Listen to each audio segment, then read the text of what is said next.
Merci à toutes et à tous de rejoindre ce direct et d'écrire Good Live. G-O-O-D-L-I-V-E en deux mots séparés. Good et puis Live. Merci à chacune et à chacun de partager massivement ce moment d'analyse politique sur vos réseaux sociaux respectifs. La réunion des sorciers de la CEDEAO à Abuja, au Nigeria, vient d'être tenue. Le conclave des individus ténébreux, des serviteurs des ténèbres, des serviteurs du mal contre l'Afrique, vient une fois de plus d'être rassemblé en terre africaine du Nigeria. Et il nous faut pénétrer dans les arcanes de ce conclave. Il nous faut en extraire les décisions ultimes et tirer les conséquences qui s'imposent. Voilà pourquoi je vous invite, mes chers amis, à partager massivement la présente émission consacrée à décrypter les nouvelles mésaventures de la CEDEAO. La réunion des sorciers. C'est une réunion nyamarodénique, c'est une réunion dangadénique. C'est une réunion batradénique. Nous construisons ici les concepts de nyamarodénisme, de batradénisme et de dangadénisme à partir de la langue sacrée bambara qui décrit toute l'ignominie humaine à travers ces trois concepts. Le dangaden, le batraden et le nyamaroden sont trois appellations de l'individu ignominieux, du serviteur du mal, de l'individu méphitique, un individu négatif, l'individu nuisible à l'harmonie cosmique. C'est le dangaden, c'est le nyamoroden, c'est le batraden. Ces trois concepts décrivent parfaitement les individus à coquiner au sein de cette organisation funeste et satanique appelée CEDEAO et dont le rêve est de détruire le mouvement et l'élan de libération de l'Afrique contemporaine. Si vous voulez maîtriser le plan de ces sorciers, partagez massivement la présente émission. Donnez cette émission en famille, donnez cette émission en groupe d'amis, donnez cette émission à travers l'Afrique. Je vous parle du Mali, de la capitale de l'Afrique des libertés, Bamako. Donnez cette émission aux diasporas africaines, donnez cette émission à nos amis américains, européens, asiatiques et n'oubliez pas les îles des grands océans Atlantiques et Indiens. Nous allons rentrer dans les plans d'un conclave de sorciers. Des sorciers gros grains, c'est-à-dire vraiment le rassemblement des individus les plus nuisibles d'Afrique de l'Ouest, la CEDEAO. Je vous confie cette émission. N'ayez pas peur. Vous connaîtrez la vérité et la vérité vous libérera. C'est le festival des vérités crues. C'est la distribution des pains spirituels de la liberté. Les pensées qui libèrent, qui désaliènent, qui dégourdissent les esprits engourdis. Les pensées qui délient ce qui est lié par les entités du mal. Les pensées qui défoncent les enfers et qui affirment le droit de l'homme de se réaliser selon le plan de son Créateur, qui est un plan de vérité, de justice et de solidarité, un plan maatique, un Fugan-cratique, un plan Ubuntu-cratique. Maat, Kurukan Fuga, Ubuntu, ce sont des mots pour décrire les éléments essentiels, que dis-je, la quintessence de la civilisation négro-africaine, qui est une civilisation basée sur trois valeurs potomitantes, la vérité, la justice et la solidarité. Que vous preniez la version de la multimillénaire Maat, existant depuis plus de 7000 ans, au cœur de la civilisation africaine avec ses 42 lois lumineuses. Que vous preniez la version de la charte des droits humains proclamée dans le Mandé en 1236 dans l'emplacement de Kurukan Fugan, ou que vous preniez la reformulation de cette vision africaine de l'homme et de la vie, dans la pensée sud-africaine de l'Ubuntu, vous retrouvez les 3 valeurs de notre civilisation. La vérité qui conduit donc à l'amour de la connaissance, de la haute connaissance, à la maîtrise de la haute science, de la haute technologie. La justice qui anime la passion du respect de la personne humaine, de l'égalité humaine, la passion de l'équilibre cosmique entre l'homme et l'homme, entre l'humanité et les autres espèces vivantes, et entre toutes les espèces vivantes et le cosmos, puis entre le cosmos et le théos, c'est-à-dire l'être principe créateur qui a accepté de se retirer pour nous permettre d'exister dans un sacré mystère qui s'expliquait autrefois dans les temples d'Égypte et qui doit être réexpliqué dans les temples d'Afrique aujourd'hui. Quelle que soit la version dans laquelle vous approchez notre civilisation, vous trouvez ces 3 valeurs. Et les ennemis de l'Afrique se caractérisent clairement par les 3 contre-valeurs de la civilisation africaine. Les ennemis de l'Afrique sont des amoureux du mensonge, ce sont des menteurs. Les ennemis de l'Afrique sont des amoureux de l'inégalité, de l'injustice. Ce sont des violeurs de la loi karmique universelle et sont des violeurs de ce qu'on a appelé, eh bien, la loi d'or, qui dit « Ne faites point à autrui ce que vous ne voudriez point qu'autrui vous fasse. Faites à autrui tout le bien que vous souhaiteriez qu'autrui vous fasse. Ne faites point à autrui tout le mal que vous ne voudriez point qu'autrui vous fasse. » Tel est le fondement de la loi de justice. La 3e valeur potomiquante de notre civilisation, la solidarité, nous interdit d'abandonner les plus faibles, les plus vulnérables d'entre nous, à la misère, à la déréliction, les abandonner à la violence, les abandonner à la malmort, à la malvie. Car dans la civilisation négro-africaine, toute l'organisation sociale a pour but de permettre le passage de l'âme du monde animal au monde ancestral, qui est l'antichambre de l'accès au monde angélique et à la participation à des œuvres sublimes et suprêmes de création. Les ennemis de l'Afrique cultivent sur toute la planète leur signe incontestable, à savoir la haine de la vérité, la haine de la justice et la haine de la solidarité. Ils sont mensongers, car ils sont les serviteurs du père du mensonge. Ils sont sataniques. Ils sont violents. Ils sont injustes. Ils sont corrompus et corrupteurs. Voilà pourquoi ils répandent partout des guerres infondées, basées sur leurs mensonges et hontés.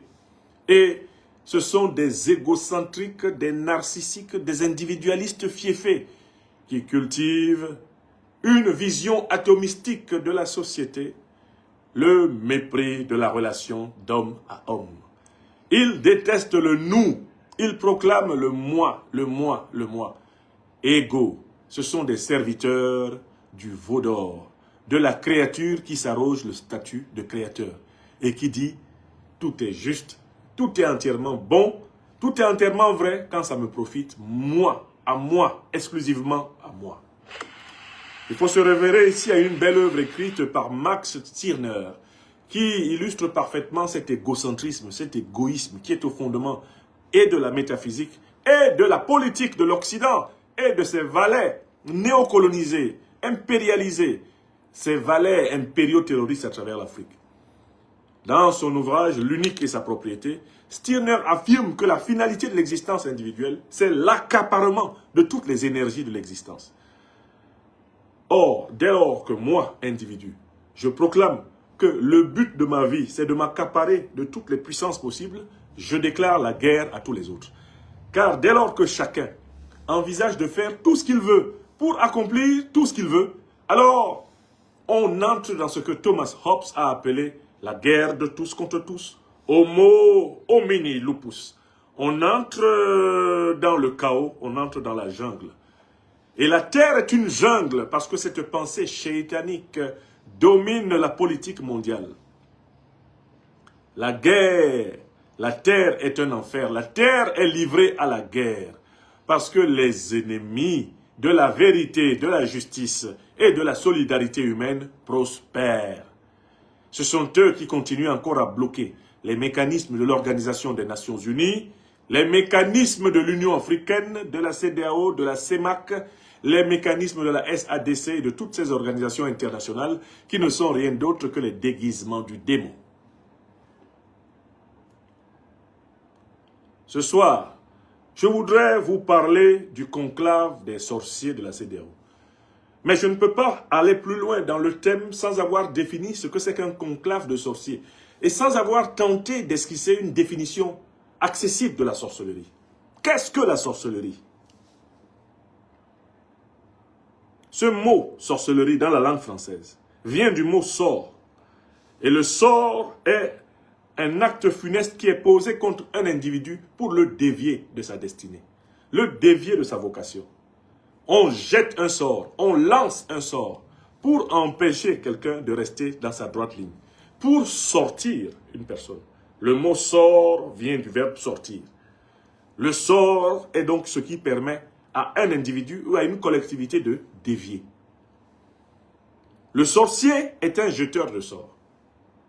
C'est quelqu'un qui a pour ambition de détourner l'âme de sa vocation à servir la vérité, la justice et la solidarité.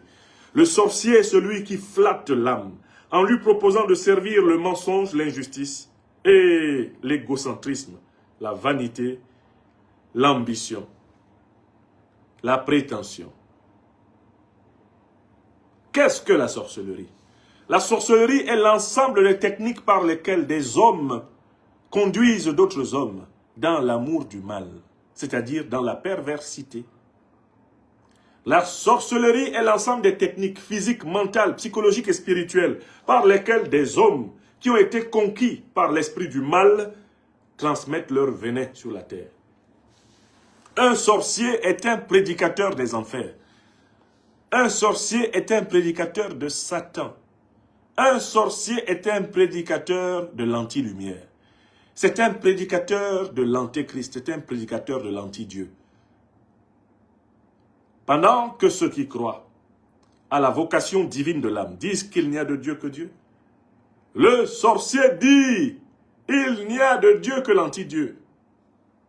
Il n'y a de Dieu que celui qui fait tout le contraire de ce que Dieu veut qu'on fasse. Il n'y a de Dieu que l'ennemi de la lumière, l'ennemi de la vérité, l'ennemi de la justice, l'ennemi de la solidarité.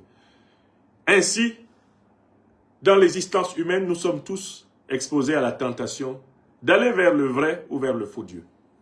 Aller vers le vrai Dieu, c'est cultiver les valeurs de vérité, de justice, de solidarité qui nous conduisent dans le temple du bien, du beau, du vrai et du juste. Que définissaient si bien les grands penseurs de l'Afrique multimillénaire antique, récupérés dans l'œuvre de Platon. L'œuvre de Platon, dont on peut lire l'une des illustrations profondes de sa récupération négro-africaine dans son dialogue intitulé « Le Timée ». Qu'est-ce que la sorcellerie? La sorcellerie, c'est la décision de consacrer sa vie à gagner son pain à travers la souffrance des autres, en administrant aux autres une souffrance illégitime, une souffrance illégale, une souffrance injustifiée. Le sorcier est celui qui vit de la mort des autres. Le sorcier est celui qui vit du malheur des autres. Le sorcier est celui qui vit de la souffrance des autres. Le sorcier est celui qui vit des droits des autres. Le sorcier est un usurpateur, c'est un calomniateur. Le sorcier est un accapareur, le sorcier est un ennemi de tout ce qui est harmonieux, de tout ce qui est vrai, de tout ce qui est juste et solidaire. Ainsi, en tout homme, il y a la tentation d'adorer Dieu et la tentation d'adorer l'anti-Dieu. En tout homme, dit-on, même dans la tradition musulmane, il y a à sa gauche un génie du mal et à sa droite un génie du bien. L'un l'appelle à la sorcellerie, l'autre l'appelle à la bienveillance. Et l'homme que le Tout-Puissant a doté de cette lumière élémentaire qu'on appelle la conscience, et dont l'une des conséquences est le libre arbitre, la faculté de choisir, L'homme oscille, l'homme dandine. L'homme marche à cheval entre les deux mondes, le monde de Shaitan et le monde du Créateur. Le monde du Dieu inversé, le monde des ténèbres et le monde de la lumière. Le sorcier est celui qui a tourné le dos à la lumière pour contempler les ténèbres. Le sorcier, c'est quelqu'un qui aime le mal. Voilà pourquoi vous serez tout à fait en capacité de comprendre pourquoi les dirigeants de la CEDEAO adorent faire souffrir l'Afrique. Ils adorent faire souffrir l'Afrique car ils adorent l'ange du mal. L'ange du mal a été instauré par le Tout-Puissant dans le monde surnaturel et dans le monde naturel, afin de punir tous ceux qui sont en usurpation et en méconnaissance du Tout-Puissant. Sur le plan strictement métaphysique et théologique, si Dieu ne tue pas Satan, c'est pour que les hommes qui contestent Dieu découvrent en dégustant Satan que Satan est mauvais. C'est pour que les hommes qui n'adorent pas le Créateur, les hommes qui ne reconnaissent pas, les hommes qui ne sont pas reconnaissants, et puissent goûter aux flammes de cette méchanceté qu'ils ont choisie. Dieu ne tue pas Satan parce que les hommes, à travers Satan, ont l'occasion de vérifier qu'il n'y a de Dieu que Dieu. L'un des mystères de la théologie et de la philosophie, de la métaphysique, est de savoir pourquoi le mal existe. Mais le mal n'a pas d'existence en soi. Le mal n'a pas de consistance propre. Le mal, ce n'est rien d'autre que l'absence du bien. C'est quand tu tournes le dos à la lumière que tu obtiens le mal. Pour participer à l'œuvre divine et à l'issue de sa mort, espérer devenir ancêtre et plus tard ange, il faut passer par l'épreuve, le choix entre le bien et le mal. Il faut passer par cette épreuve symbolisée par la fameuse scène du jardin d'Éden, avec l'arbre de la connaissance du bien et du mal d'un côté et l'arbre de vie de l'autre. L'homme est placé entre ces deux arbres tout au long de sa vie. Il est placé aujourd'hui en Afrique de l'Ouest entre la CEDEAO et l'AES.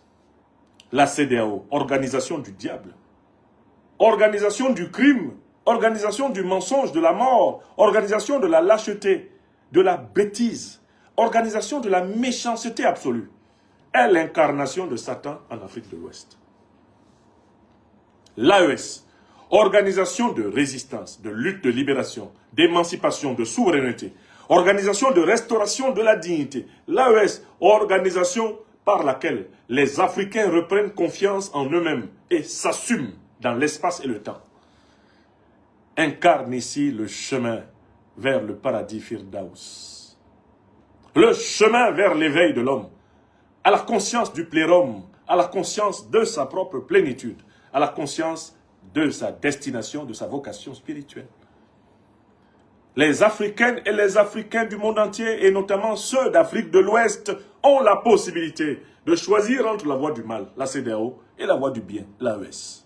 Nous sommes au carrefour, et voici que les sorciers se réunissent. Se réunissent à Abuja pour abuser, et produire des dégâts. Africains qui suivaient la présente conférence, vous vous souviendrez nécessairement d'avoir été au contact de gens qui sont des sorciers. Vous remarquerez que le sorcier est quelqu'un qui suit naturellement la pente du mal. C'est-à-dire qu'il ne fait pas d'effort pour être méchant. Le sorcier est celui qui a une appétence pour les ténèbres. Entre deux choix, il prend toujours le plus catastrophique pour lui et pour les autres. Le sorcier est un passionné, c'est un passionné de la destruction. C'est un amateur du chaos. Voilà pourquoi vous remarquerez que les sorciers sont jaloux de ce qu'ils ne méritent pas, car il y a une bonne et une mauvaise jalousie. Vous remarquerez que les sorciers sont envieux. Vous remarquerez que les sorciers sont prétentieux. Vous remarquerez que les sorciers sont calomnieux. Vous remarquerez que les sorciers sont extrêmement sournois et hypocrites. Car ils sont les héritiers du père du mensonge. Ils sont les héritiers du père de la division. Diable, dans la langue grecque, vient du mot diabolos, qui veut dire celui qui divise. Les sorciers sont les ennemis de la solidarité humaine, de la pitié, de la fraternité, de la charité, de la bienveillance. Pour les sorciers, quand les hommes souffrent, tout va bien. la CEDEAO, est un modèle parfait d'organisation de sorciers. Elle fut créée autrefois pour faciliter les échanges économiques entre les pays d'Afrique de l'Ouest, le 28 mai 1975. La plupart des dirigeants qui créaient d'ailleurs la CEDEAO étaient des dirigeants militaires qui avaient pris le pouvoir par coup d'État. Ces dirigeants s'engagèrent à ce que les pays d'Afrique de l'Ouest ne s'agressent pas militairement et que ces pays coopèrent économiquement et socialement afin de créer un espace ouest-africain intégré dans lequel les peuples d'Afrique de l'Ouest pourraient vivre harmonieusement. Telle était l'intention originelle de la CEDEAO. De 1975 à 1991, cette organisation vécut tant bien que mal, essayant de réaliser cet objectif.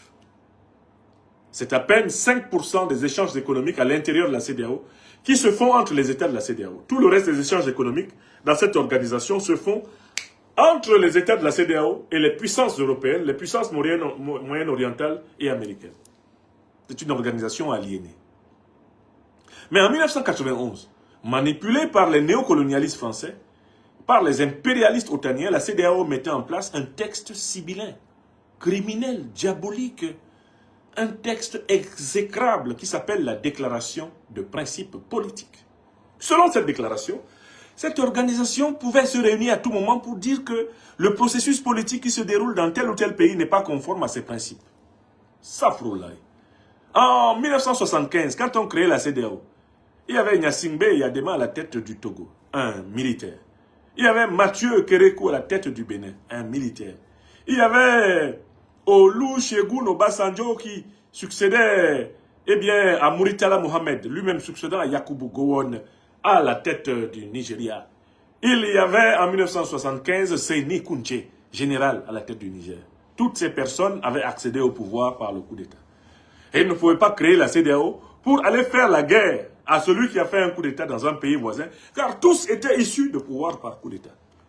Voici qu'en 1991, ces gens-là, qui ne sont plus là, voient leur pays dirigé par des individus qui prennent leurs instructions à Paris, à Bruxelles, à Washington, et qui décident de nous imposer, en Afrique de l'Ouest, une soi-disant démocratie, dont on verra rapidement qu'elle n'est qu'une démocratie. Démocratie, pouvoir des démons. On revient toujours ici à la question du sorcier.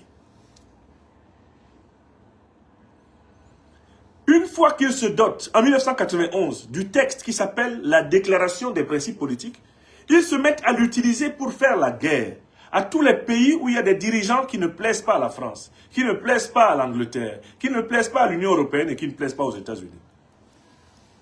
On se rendit rapidement compte que cette CEDEAO était devenue ni plus ni moins que le bras armé du néocolonialisme français, de l'impérialisme occidental. Détournement, dévoiement de la CEDEAO, magistralement souligné dans plusieurs allocutions ces dernières années par le président de la République du Niger, son Excellence, Monsieur le Général d'Armée Abdourahmane Tchani, que je salue. Ouest-africaines, Ouest-africains, Africaines, Africains, amis européens, asiatiques, américains. On ne peut rien comprendre à la dérive de la CEDEAO sans cette mystification démocratique des années 90, par laquelle cette organisation se mua en soi-disant gendarme de la démocratie. Mais comment pouvait-on diantre imaginer que la CEDEAO devienne gendarme de la démocratie alors que ceux qui l'ont créée étaient des hommes qui ont pris le pouvoir par coup d'État? Comment diantre pouvait-on imaginer que la CEDEAO soit la gendarme de la démocratie alors que les pays européens, dont la France, qui la poussaient à attaquer ceux qui ne font pas ces quatre volontés, avaient eux-mêmes été fondés par des coups d'État? La 5e République française est issue du coup d'État du général de Gaulle, perpétré entre 1940 et 1945, contre le régime du maréchal Pétain. De Gaulle était un rebelle, condamné par la justice à la peine de mort, par contumace. C'est cela de Gaulle, rebelle putschiste. C'est lui qui fonde la 5e République française en 1958. Comment une république née d'un coup d'État, d'une rébellion, pouvait-elle venir pousser les Africains à se faire la guerre parce que chez le voisin, il y aurait eu un coup d'État? Si on avait bien compris les choses, la Belgique aurait dû faire la guerre à la France parce que De Gaulle a fait un coup d'État contre Pétain. L'Allemagne devait faire un coup d'État, la guerre à la France, parce que De Gaulle a fait un coup d'État contre Pétain. L'Angleterre devait faire une guerre contre la France, parce que De Gaulle a fait un coup d'État contre Pétain. L'Espagne devait faire une guerre contre la France, parce que De Gaulle a fait un coup d'État contre Pétain. Si on appliquait la fameuse déclaration des principes politiques à l'Europe, tous les pays européens seraient toujours en guerre. Puisque en Espagne, il y avait des coups d'État, puisque en France, il y a eu des coups d'État, puisque des coups d'État ont eu lieu en Italie, les Mussolini sont arrivés au pouvoir par toutes sortes de voies de fait, il aurait donc fallu que l'Europe fût en guerre permanente contre tous ceux qui avaient pris le pouvoir par coup d'État. Oh que nenni! Oh que nenni! Ces individus sataniques avaient inspiré la déclaration des principes politiques pour diviser l'Afrique de l'Ouest afin de mieux la piller, afin de mieux la voler, afin de mieux la vider de ses richesses faramineuses. La déclaration des principes de 1991 était qu'un détournement néocolonialiste et impérialiste de la CEDEAO. Les conséquences allaient s'en ressentir. À partir de là, une organisation qui avait vocation à faciliter les échanges économiques entre les Africains se muait en une machine de guerre ayant pour but de maintenir l'Afrique en division, l'Afrique de l'Ouest en émoi, en instabilité permanente. La CEDEAO se mit à organiser des expéditions militaires punitives contre les pays où il y avait des dirigeants qui ne plaisaient pas à la France, qui ne plaisaient pas à l'Union européenne, qui ne plaisaient pas à l'Angleterre, qui ne plaisaient pas à l'Amérique. Voilà comment nous arrivons en cette année 2025 et nous voyons un spectacle incroyable. Ces 5 dernières années, on a vu la CEDEAO se dresser sous l'ordre des néocolonialistes français contre les pays où des militaires qui ne font pas la volonté de la France ont pris le pouvoir. Et on a vu la même CEDEAO se ranger pour soutenir, protéger, caresser dans le sens du poil des pays où des militaires au service de la France ont pris le pouvoir. Comparez l'attitude de la CEDEAO envers le Mali, le Burkina Faso et le Niger, d'une part, et l'attitude de la même CEDEAO envers la Guinée-Conakry, l'attitude de la même CEDEAO envers la Guinée-Bissau, l'attitude de la même CEDEAO envers le Bénin. Nous avons 3 États à la tête desquels sont des révolutionnaires panafricanistes, servant les aspirations de leur peuple. Le président Assimi Goïta à la tête du Mali, le président Ibrahim Traoré à la tête du Burkina Faso, le président Abdourahmane Tiani à la tête du Niger. 3. Attaqués matin, midi et soir par la CEDEAO sur ordre public des néocolonialistes français. Avec le soutien abject de l'Union européenne et le patronage, la supervision des États-Unis d'Amérique. Et il y a 3 États en face où il y a eu des coups d'État. La Guinée-Conakry, avec le soutien direct de l'armée américaine, de la CIA, qui a participé au combat, des forces spéciales américaines, qui ont participé au combat pour déloger Alpha Condé du pouvoir, et qui s'en sont vantés en plastronnant triomphalement dans les rues de Conakry. Aucune expédition punitive de la CEDEAO en Guinée-Conakry. Nous avons la Guinée-Bissau, où Umaro Sissoko Embalo vient de perpétrer un autre coup d'État pour confisquer le pouvoir et refuser de reconnaître sa défaite aux élections face au candidat du PAIGC, de l'Alliance de l'opposition. La CEDEAO n'envisage et n'a même pas envisagé l'ombre d'une action militaire. Nous avons le Bénin, où Patrice Talon, victime d'un coup d'État par des militaires révolutionnaires fatigués d'être tués par les complices terroristes de Talon, que sont les serviteurs du néocolonialisme français aux frontières nord du Bénin, l'armée béninoise engage un processus révolutionnaire et là, la CEDEAO se jette à bras raccourcis pour restaurer par Monzévo, Urbi et Orbi, le pouvoir de Patrice Talon. Et cela se fait d'une manière ostentatoire, scandaleuse, abjecte, brutale, avec la participation en première ligne des forces spéciales de la République colonialiste, raciste, néocolonialiste et impérialiste de la France macronienne. C'est cela la sorcellerie. La sorcellerie, c'est le 2 poids 2 mesures. La sorcellerie, c'est le double standard. La sorcellerie, c'est cette facilité avec laquelle des gens qui nous disent qu'ils exigent le respect de la démocratie, de la bonne gouvernance des droits de l'homme, Ils ne les exigent pas en Guinée-Conakry, ils ne les exigent pas en Guinée-Bissau, ils ne les exigent pas au Bénin, ils les exigent au Mali, ils les exigent au Burkina Faso, ils les exigent au Niger. Safroulaye, la bête à cornes, Satan incarné, la CEDEAO. Alors, ils se sont réunis à Abuja. Quel est le plan? Pourquoi ils se réunissent? Il n'y a qu'une seule raison pour laquelle la CEDEAO se réunit et pour laquelle la France néocolonialiste de Macron, l'Union européenne impérialiste et les puissances de l'OTAN se réunissent en réalité à travers la CEDEAO. Parce qu'en fait, ils sont des individus possédés. Les dirigeants de la CEDEAO, ce sont des possédés. Il faudrait ici lire un grand roman de l'écrivain russe Dostoïevski pour comprendre le mécanisme extraordinaire de la possession. Les dirigeants de la CEDEAO sont des possédés. Comme le dit si bien le président Laurent Gbagbo, ils ont été pistonnés par les néocolons français, par les impérialistes occidentaux, pour attaquer le Niger, le Burkina Faso et le Mali. Pistonnés. Il s'agit de marionnettes. Il s'agit d'individus robotisés. Ce sont des ectoplasmes. Ce sont des zombies. Comme le dirait Fela dans sa grande chanson. Zombie, oh zombie, zombie, oh zombie. Zombie, oh zombie, zombie, oh zombie. Zombie, na one way to tell I'm go do. Et lui, tout ce qu'il fait, c'est quelqu'un qui lui a dit de faire. Le zombie est un individu téléguidé. Le zombie, c'est le possédé.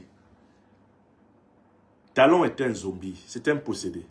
Ouattara Draman est un zombie, c'est un possédé. Tinubu est un zombie, c'est un possédé. Bassirou Diomaye Diakhar Faye, c'est un zombie, c'est un possédé. Ils sont télécommandés, ils sont téléguidés. Leur hémisphère cérébelleux et même leurs glandes pinéales sont sous la télécommande des néocolonialistes français et des impérialistes occidentaux en général. Ces individus ne sont que des faire-valoir. Ce sont des individus vadémécoumiques, des ersatz, qui exécutent les 4 volontés du maître néocolon français, du maître colon impérialiste occidental contre les peuples africains. Ce sont les possédés. Les possédés. Lisez le roman de Dostoïevski sur les possédés. Et pour ceux qui n'ont pas lu Dostoïevski, venons dans la littérature africaine, il y a un très bon livre qu'il faut lire. C'est L'État honteux. L'État honteux de Soni Laboutansi, ou encore, si vous le pouvez, L'Antépeuple. Les représentants de la CEDEAO sont les serviteurs de l'État honteux. L'État sans État. L'État désétatisé. L'État dépotentialisé. L'État sans souveraineté. L'État creux. C'est ce qu'ils sont, Tinubu. Bassirou Diomaye Diakhar Faye. Talon Patrice. C'est ce qu'ils sont, Ouattara Draman. Des individus qui paraissent chefs d'État alors qu'ils sont des chefs d'État. Ils paraissent être des chefs d'État alors qu'en fait, ils sont des chefs d'État. T-A-S. Ce sont des individus qui sont en tas. Quand on les voit dans leur costard, dans leur gandoura, ils paraissent diriger des États. Alors qu'en fait, ce sont des marionnettes. Ils sont télécommandés. Si vous regardez derrière leur tête, il y a des fils transparents qui sont tenus à Paris, qui sont tenus à Bruxelles, qui sont tenus à Washington, qui sont tenus à Londres. Ils sont comme ils ne sont pas comme ils sont. Ce sont de pures apparences. Ce sont des individus fantomaux. Fantomaux. Des fantômes incarnés.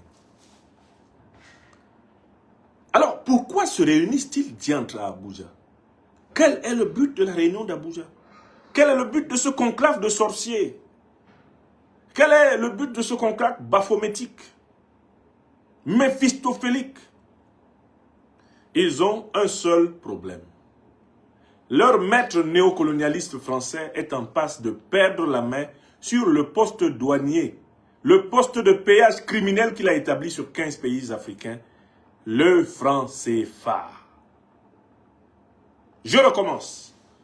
Pourquoi se sont-ils réunis à Abuja, ces sorciers aux yeux globuleux, roucoulants, comme le hibou de Dakar, Serge Daniel?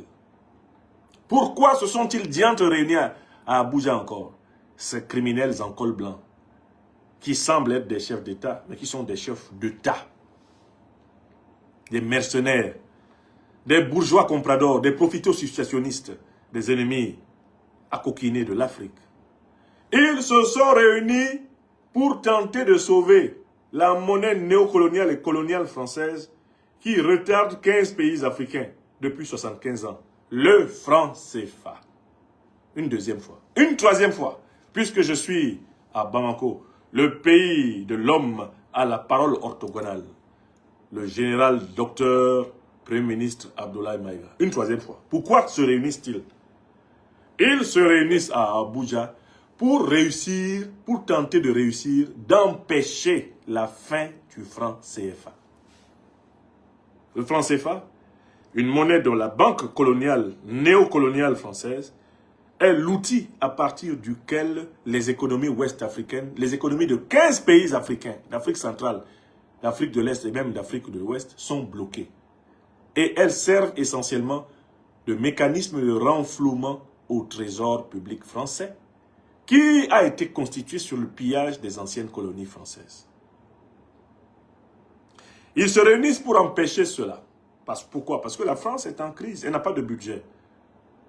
Elle n'a pas de budget parce qu'elle ne peut plus utiliser la planche à billets du CFA. Les Nigériens lui ont arraché leur uranium. Ils lui ont arraché leur pétrole. Les Maliens lui ont arraché leur or, leur cobalt, leur lithium. Les Burkinabés ont fait la même chose. Et toute l'Afrique se prépare à mettre fin à la mainmise privilégiée de la France sur ses matières premières. Pour avoir une monnaie forte, tu dois avoir des richesses qui correspondent à cette monnaie. Or, dès lors que tu n'as plus que ta planche à billets et que plus personne ne prend ta camelote de monnaie au sérieux, tu es pauvre. Par la seule volonté souverainiste des pays de l'Alliance des États du Sahel, la France a basculé parmi les États pauvres. Elle a basculé comme par un coup de baguette magique. C'est-à-dire que les sorciers ont reçu un déversement subit d'eau bénite. Ils se contorsionnent parce qu'ils ne peuvent plus pomper les ressources naturelles africaines pour légitimer leur réserve de change. Ils ne peuvent plus se présenter devant la Banque centrale européenne en disant « Nous avons du cacao, nous avons du café, nous avons de l'uranium, nous avons de l'or, nous avons du cobalt, nous avons du manganèse, nous avons du bois. » Ils ne peuvent plus et non plus. Partout, l'Afrique ferme le robinet des matières premières pillées depuis 600 ans. L'Afrique dit « Abana peu peu ». L'Afrique dit « en mal ». L'Afrique dit « amié ». L'Afrique dit « keme chimfet ». L'Afrique dit « gassi ». L'Afrique dit « c'est fini, vous ne prendrez plus nos richesses gratuitement ». Et dès lors que l'Afrique le dit, la France est en crise. Et dès lors que la France est en crise, elle met avec ses partenaires européens et occidentaux toute son énergie pour renverser les gouvernements qui ont déclenché la révolution. La réunion d'Abuja a pour but d'empêcher la tenue du sommet de l'albinos noir. Le sommet de l'albinos noir du 22 au 23 décembre 2025 en terre africaine du Mali. On fait tout pour l'empêcher. Alors, qu'est-ce qu'on a fait? On s'est concentré sur le Mali et on a tenté d'organiser contre le grand peuple africain du Mali un blocus énergétique artificiel. Alors que le Mali est capable d'acheter, grâce à ses réserves et à ses recettes financières extraordinaires, tout le carburant dont il a besoin pour abonder son système d'énergie, on a tout fait pour tenter de bloquer les voies d'approvisionnement du carburant malien. Tout ça ayant pour but d'empêcher la tenue du sommet du 22-23, qui est un sommet qui est nécessairement un jalon vers la mort et l'enterrement définitif du franc CFA. On a tout fait pour renverser. Et dans tous ces pays, il y a eu au moins 3 tentatives de coup d'État. Tentative de coup d'État contre le président Ibrahim Traoré au Burkina Faso. Tentative de coup d'État contre le président Abdourahmane Tiani au Niger. Tentative de coup d'État contre le président, Assimi Goïta au Mali. Il y en a eu 3 contre chacun de ces pays. Ces 3 dernières années. Au moins 3 coups d'État. On a essayé. On a essayé le blocus énergétique. On a essayé de provoquer une guerre entre les communautés. En prétendant qu'il y aurait un génocide contre notre peuple africain, le peuple Peul. Ça n'a pas marché. On a tenté d'opposer le Peul au Dogon, le Peul au Bambara, ça n'a pas marché. On a tenté d'opposer le nord de chacun de ces pays au sud, ça n'a pas marché. On a tenté d'opposer le musulman au chrétien, ça n'a pas marché. On a tenté d'opposer le musulman, le chrétien, le traditionnaliste africain, ça n'a pas marché. Astaghfirullah. On a tenté d'opposer le commerçant à la population, ça n'a pas marché. On a tenté d'opposer le gouvernement à la population, ça n'a pas marché. Astaghfirullah. On a tenté d'opposer le fonctionnaire à l'État, ça n'a pas marché. On a tenté d'opposer les magistrats au gouvernement. La tentative a eu lieu au Niger, sous nos propres yeux, ça n'a pas marché. On a tenté d'opposer au Mali les syndicats de magistrats au gouvernement, ça n'a pas marché.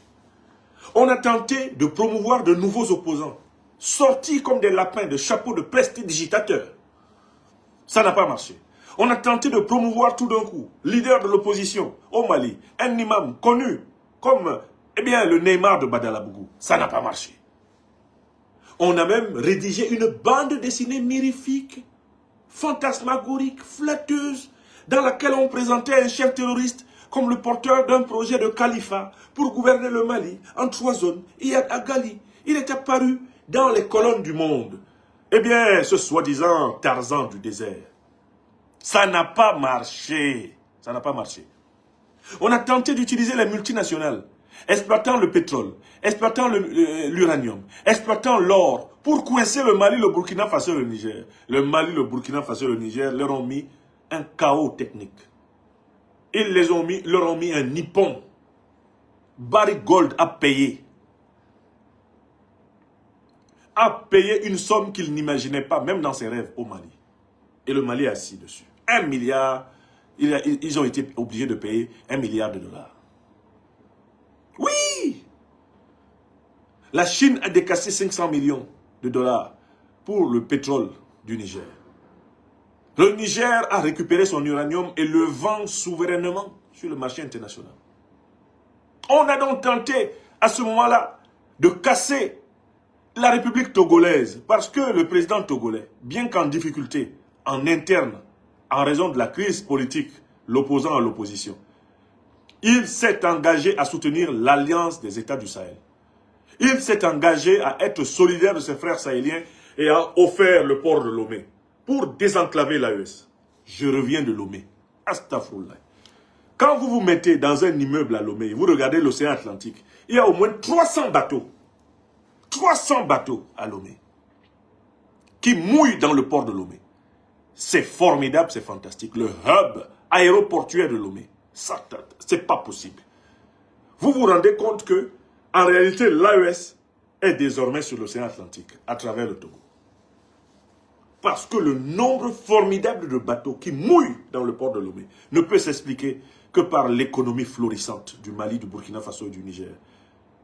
De telle façon que c'est un véritable champignon de la libération panafricaine. Que vous pouvez imaginer si vous posez les 3 États du Grand Sahel, le Mali, le Burkina Faso et le Niger, et vous posez à la tige, donnant sur l'océan Atlantique, le corridor togolais. Les cerveaux géostratégiques togolais, maliens, nigériens et burkinabés ont mis par terre les plans de Paris. Les plans sordides de Paris sont à l'eau.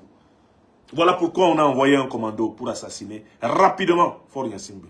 Un commando d'une 12aine d'officiers des forces spéciales ivoiriennes qui ont été cueillis frais et qui actuellement dorment bien enchaînés, lourdement enchaînés, dans les géoles du Togo. Toutes ces choses se passent.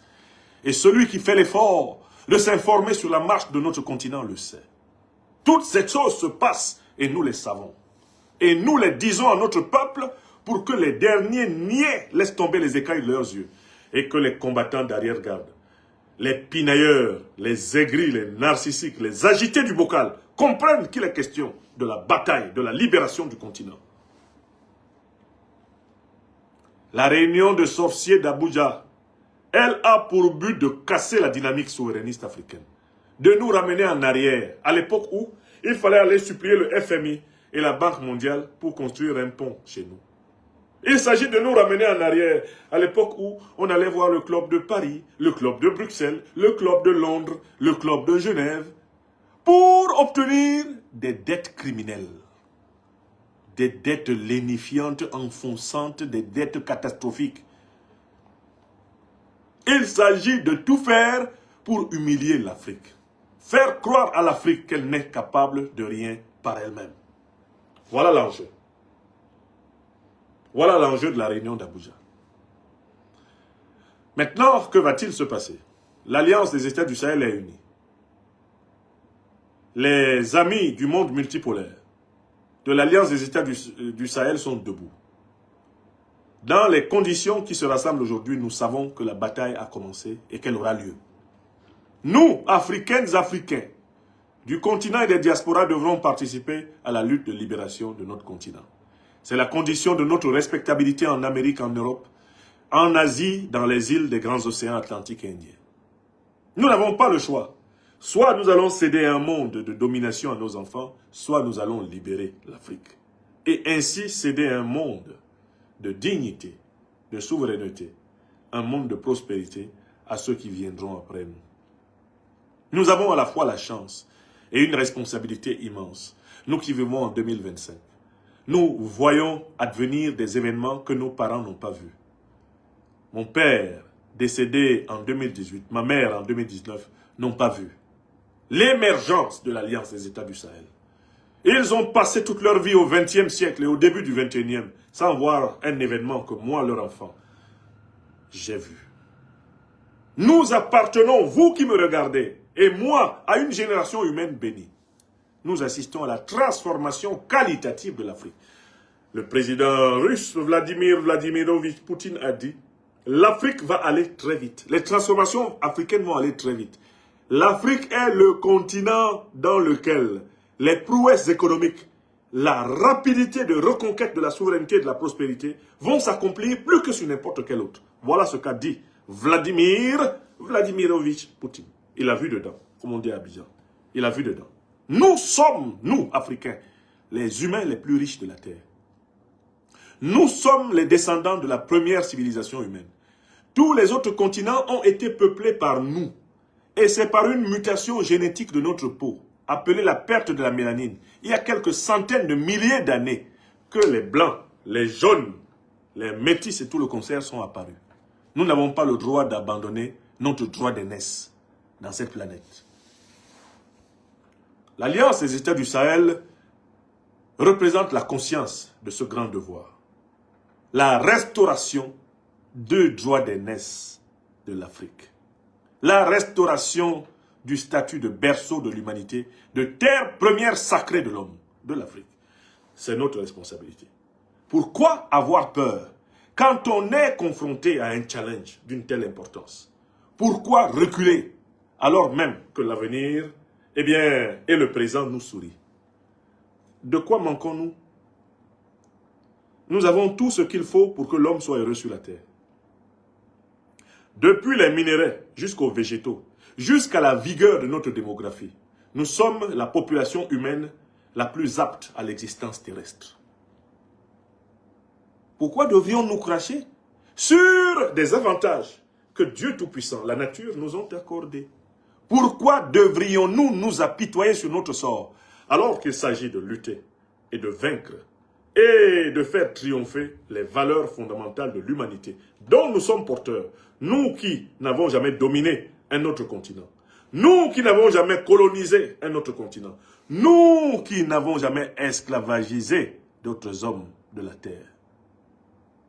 Pourquoi faudrait-il diantre que nous pissions dans nos frocs quand il nous faut simplement assumer notre devoir de restituer la terre à son destin de berceau des âmes en chemin vers l'ancestralité et la divinité angélique?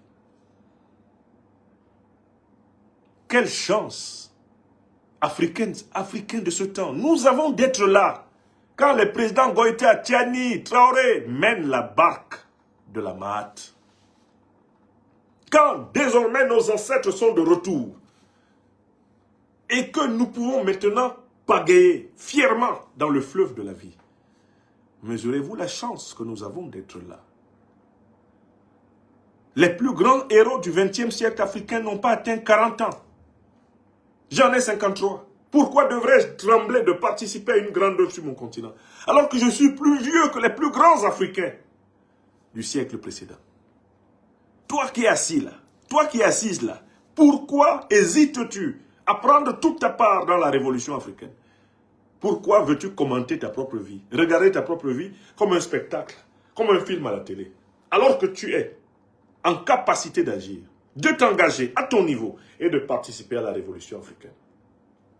De quoi as-tu peur, si ce n'est de vivre, et de vivre pleinement? De quoi as-tu peur, si ce n'est d'assumer ton héritage d'Africains et d'Africains dans le monde au XXIe siècle, sans fioriture, sans complexe de supériorité ni d'infériorité? Pourquoi as-tu peur?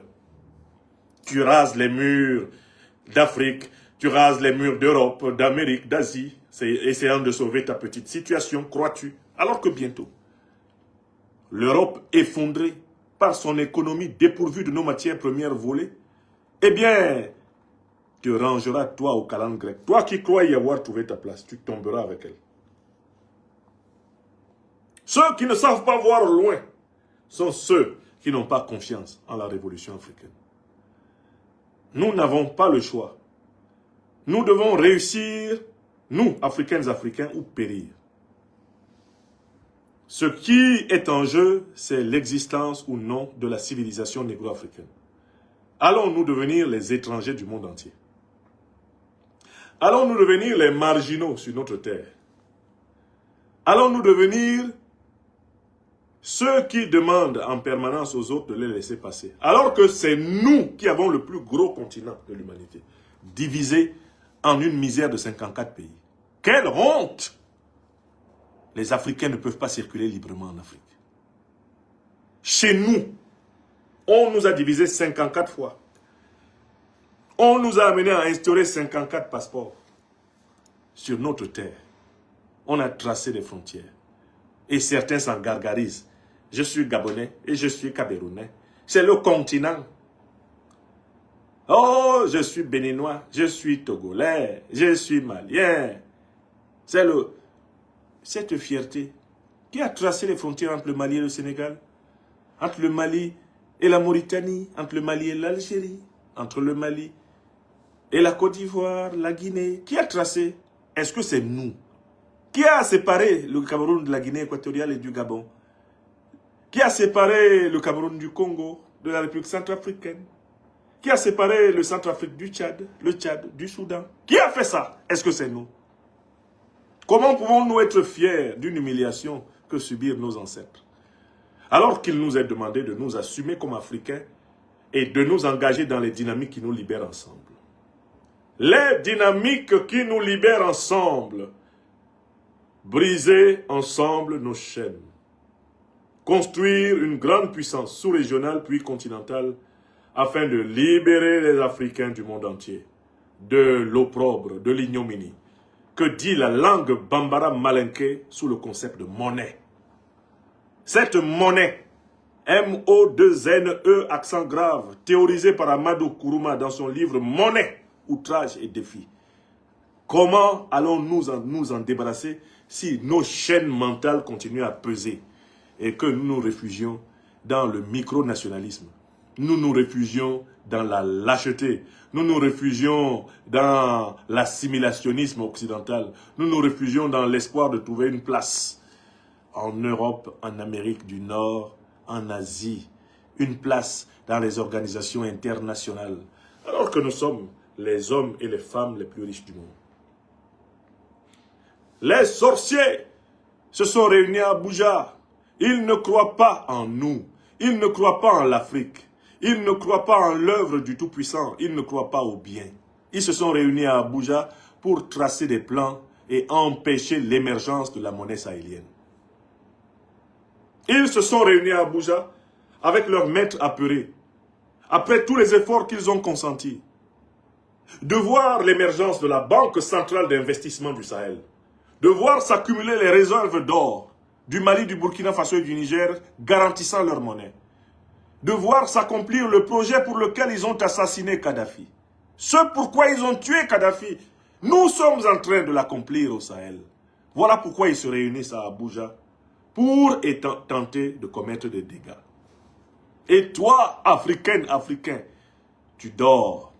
Tu dors bercé par des faux conflits, bercé par des faux débats, bercés par les égos narcissiques d'individus décalés du moment sérieux, grave, solennel que nous vivons. Et toi aussi tu attends au lieu de participer. Oui, ce dimanche 14 décembre 2025, je devais vous parler des sorciers. Je devais vous amener à vous promener à vélo dans la tête des sorciers, dans le cerveau des sorciers. Qu'est-ce qu'ils veulent faire? Ils veulent à tout prix organiser une campagne militaire contre l'AES. Ils sont en train de réarmer les groupes terroristes qu'ils ont placés aux frontières nord, est, ouest et sud de l'AES afin de l'attaquer sauvagement en ce mois de décembre 2025 et de l'empêcher d'accomplir le pas de géant de la sortie du franc CFA. Abuja, c'est la dernière réunion du désespoir des néocolonialistes français, des impérialistes occidentaux, désespérés que le plan commençait avec le saccage de la Libye, l'invasion du Sahel, l'invasion du Golfe de Guinée, l'invasion du bassin du Congo, l'invasion du bassin du Zambèze, ce plan soit en train de s'effondrer en raison de la muraille de l'albinos noir, dressée par l'Alliance des États du Sahel, au sud du Sahara. Ils n'avaient pas vu venir cette immense muraille. Ils n'avaient pas vu venir ce contre-coup géopolitique et géostratégique. Ils n'avaient pas prévu ce jujutsu. Ils n'avaient pas prévu ce poker, ce joker de l'AES. Au nom de Dieu, j'ai lu tous les écrits géopolitiques et géostratégiques occidentaux, que ce soit ceux de l'Amérique du Nord ou ceux de l'Europe occidentale. Aucun de leurs écrits n'a prévu la naissance d'une alliance des États sahéliens qui leur barrerait la route de la conquête de l'Afrique noire. Ils n'ont pas vu venir l'albinos noir.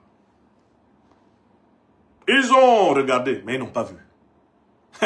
Regarder, ce n'est pas voir. Le regard est déterminé par le besoin et le désir, et par là, il est aveuglé par le voile de la Maya. Ils ont regardé, ils n'ont pas vu l'albinos noir.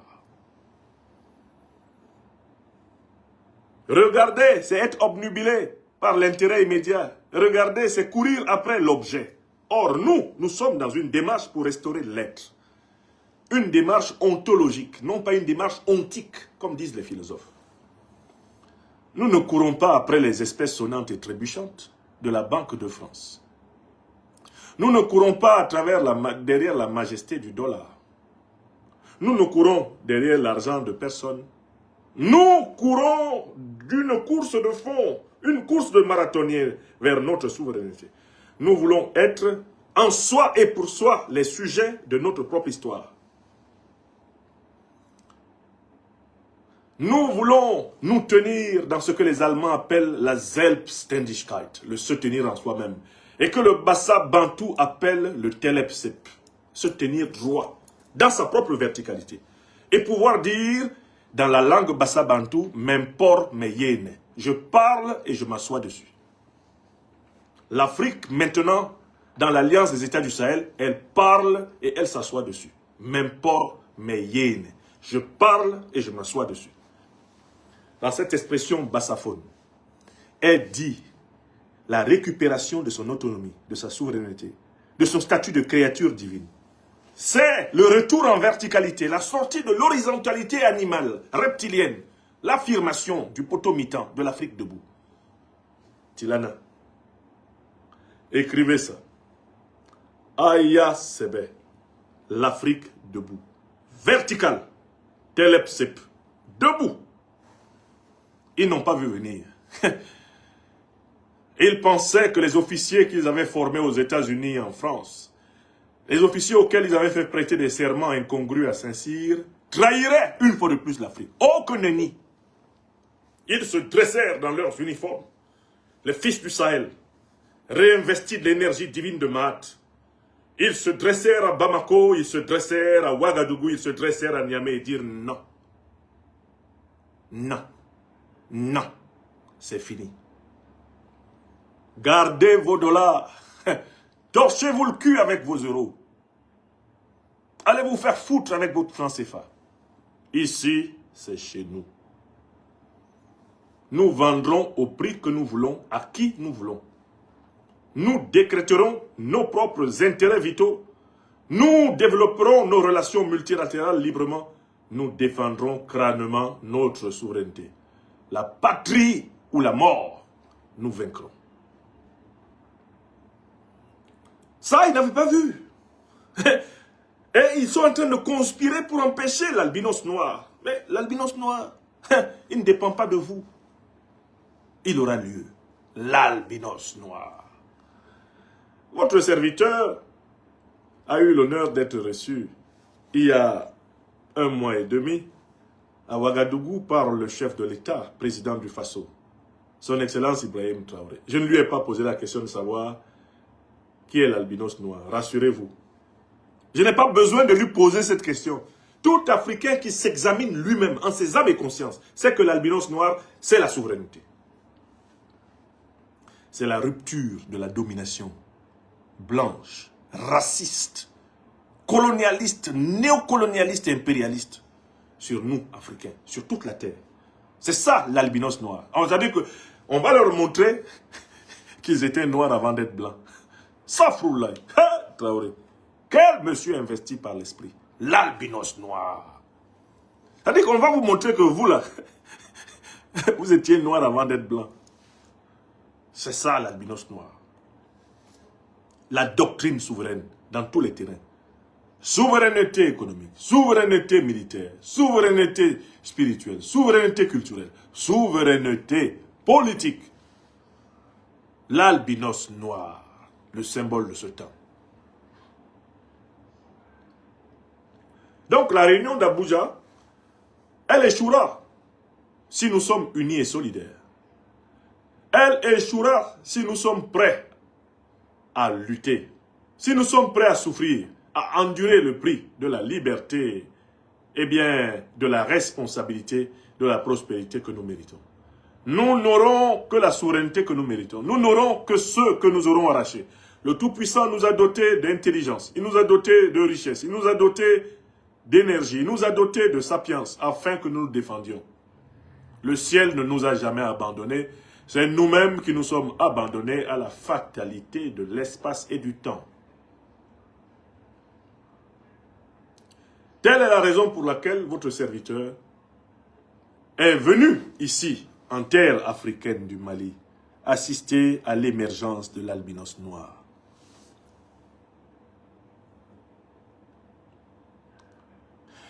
Telle est la raison pour laquelle ma conviction profonde est que ce mois de décembre 2025 sera un tournant décisif dans l'histoire géopolitique, géostratégique africaine. Ma conviction est que malgré tous les coups de boutoir que le néocolonialisme français, l'impérialisme occidental, à travers les mercenaires terroristes d'Al-Qaïda et l'État islamique, s'efforceront de nous porter, nous nous battrons et nous vaincrons. Nous nous battrons et nous vaincrons. Nous nous battrons et nous vaincrons. Nous n'avons pas le choix. C'est la seule façon pour nous d'être pleinement des hommes. Quand nous passons,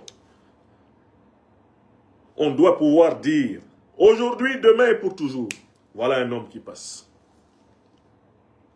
Quand on verra un Africain sur la terre dans les prochaines années, quand on verra une Africaine, on dira, voilà un homme, voilà une femme qui passe. À cause des choses qui s'accomplissent ici, sur cette terre bénie. Donc, ils vont se réunir, qu'ils se réunissent, qu'ils se réunissent et qu'ils se réunissent. Il sera dit d'eux ce qui est dit dans la parabole biblique. Mene, mene, tekel et parsin. J'ai regardé, j'ai pesé. Et tu as été trouvé léger, CEDEAO. J'ai regardé, j'ai pesé.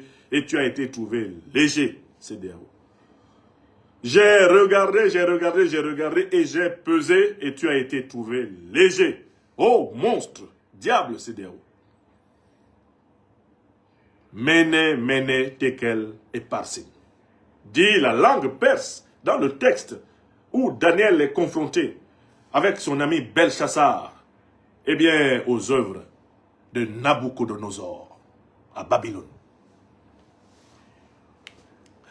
Mes chers amis, ainsi soit-il. Je vous ai assez conduit dans les dédales de la pensée infernale du conclave des sorciers d'Abuja. Ils seront vaincus. Ils seront jetés dans les tartares. Ils seront jetés dans la nuit des temps. Ils seront abandonnés aux archives et aux immondices de l'histoire. Tous ceux qui, aux côtés des néocolonialistes français et des impérialistes occidentaux en général, se sont réunis dans ce conclave pour nous faire du mal. Qu'il leur soit retourné au centuple leurs intentions nocives et qu'aucun d'entre eux ne bénéficie même du souvenir des siècles. Qu'il leur soit donné d'être effacés et qu'on ne se souvienne même pas qu'ils existèrent. Ceux qui continuent à nuire au peuple africain, ceux qui continuent à nuire à la paix internationale, ceux qui continuent à nuire à l'existence harmonieuse dans un monde multipolaire, qu'ils soient vaincus.